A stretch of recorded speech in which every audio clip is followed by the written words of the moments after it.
Red news खबरें देश हित की. पक्कडगड देवी मंदिरात हनुमान चालीसा यज्ञाचा धार्मिक सोहळा संपन्न.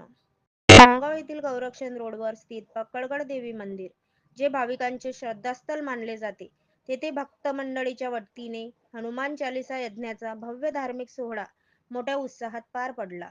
या सोहळ्याचे आयोजक जवाहर धानवे, विनोद डिडवानिया, संजय राठी, राम मोहता, संजय बोहरा, अनिल राठी, अरुण राठी, रविकुमार लड्डा, अंशुल राठी, मुकेश शर्मा, राजेंद्र भैया, कौशल खेतान, पंकज गोर, विजय चांडक, मदन मोहन कल्ला, ललित गोदानी, पंडित पवन शर्मा यांच्या प्रमुख उपस्थितीत करण्यात आले. कार्यक्रमाची सुरुवात विधिवत धार्मिक परंपरेनुसार मंत्रोच्चार व हनुमान चालीसा या पठणाने झाली.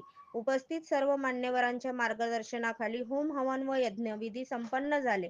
जवळपास 4 तास चाललेल्या या कार्यक्रमात संपूर्ण परिसर हनुमान चालीसा पठणाने आणि जयघोषाने भक्तिमय वातावरणाने भरून गेला होता.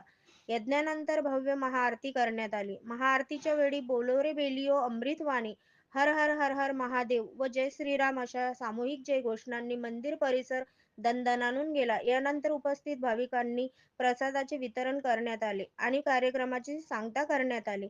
या धार्मिक सोहळ्यात युवकांचा मोठा सहभाग होता, ज्यामुळे संपूर्ण वातावरण उत्साही झाले. युवकांच्यासह भक्त मंडळींचा इतर सदस्यांनी कार्यक्रम यशस्वी करण्यासाठी परिश्रम घेतले. हनुमान भक्तांनी या उत्सवमय सोहळ्यात मंदिर परिसर भक्तिरसाने उथंबून गेला होता, ज्याने सर्व उपस्थित भाविकांमध्ये ऊर्जा व आध्यात्मिक शक्ती जागृत केली.